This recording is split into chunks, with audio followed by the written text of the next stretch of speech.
पालघर जिल्ह्यामध्ये गेल्या 2 दिवसापासून मुसळधार पावसाच्या सरी कोसळत आहेत आणि यामुळे मोठ्या प्रमाणावर नदी नाल्यांना देखील पूर आला आहे। एकूणच जर पाहिलं तर पालघर जिल्ह्यामध्ये जनजीवन देखील विस्कळीत झाल्यामुळे प्रचंड नुकसान झाल्याचं प्रशासनाकडून सांगण्यात येत असलं तरी जर पाहिलं तर काल तलासरी तालुक्यातील वडवली या भागामध्ये जे कुर्जे धरणाखालोखाल नदीकाठी गावं आहेत त्या गावामध्ये हाडळपाडा असो, सोनारपाडा असो, ओझरपाडा असो आणि नवापाडा या पाड्यांमध्ये प्रचंड घरामध्ये पुराचं पाणी जाऊन नुकसान झालंय। आत्ताच सध्या या वडवली भागामध्ये डहाणूचे आमदार विनोद निकोले यांनी पाहणी दौरा केला। यांच्यासोबत अधिकारी देखील आहेत, आपण त्यांच्याशी बातचीत करणार आहोत। सर, काय सांगाल, या ठिकाणी प्रचंड घरांमध्ये पाणी जाऊन नुकसान झालंय स्थानिकांचं, काय सांगाल एकूणच? कालपासून पालघर जिल्ह्यामध्ये मुसळधार पाऊस सुरू आहे। अतिवृष्टीमुळे तलासरी तालुक्यामध्ये वडवली या गावामध्ये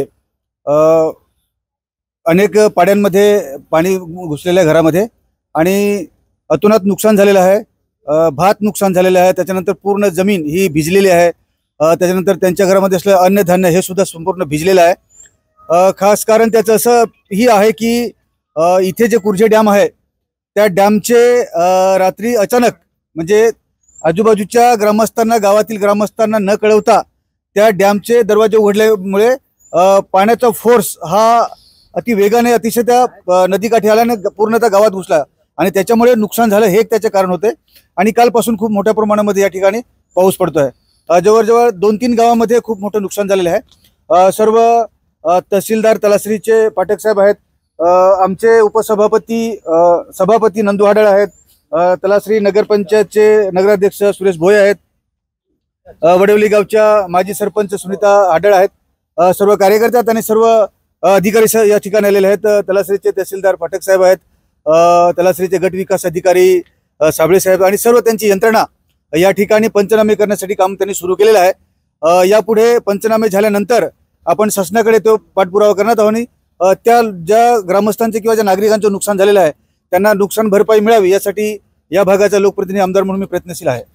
सर, असं सांगण्यात येतं की कुर्जे धरणाचे दरवाजे अचानक खोलल्यामुळे ही पूर परिस्थिती निर्माण झाली। कुठेतरी प्रशासनाकडून सतर्कता देण्यात आली होती, मात्र न कळवताच हे दरवाजे खोलल्यामुळे ही परिस्थिती निर्माण झाली। याची चौकशी वगैरे काही केली जाणार आहे का? याची चौकशी नक्कीच आपण करायला लावणार आहोत। सर्व ग्रामस्थांकडून त्याचं मुख्य कारण हेच येतंय की कुर्जा धरणाचे दरवाजे उघडल्यामुळे हे पाणी फोर्स सर्व आलेलं आहे। कारण गेल्या अनेक वर्षापासून कितीही अतिवृष्टी झाली, किती मुसळधार पाऊस जरी पडला तरी अशा प्रकारची परिस्थिती निर्माण झालेली नव्हती। परंतु प्रशासनाने कोणतीही सूचना न देता, हे जे धरणाचे जेवढे पण प्रशासकीय अधिकारी आहेत त्यांनी कोणतीही सूचना न देता हे दरवाजा उघडल्यामुळे ही परिस्थिती निर्माण झालेली आहे। नक्कीच त्याची विचारणा होईल आणि त्याची चौकशी करायला आम्ही सांगूया।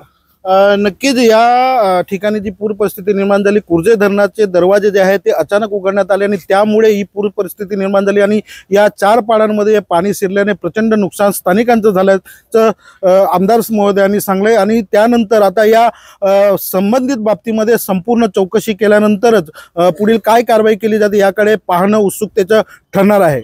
कॅमेरा पर्सन प्रियांशु चव्हाणसह प्रवीण चव्हाण, TV9 मराठी, पालघर।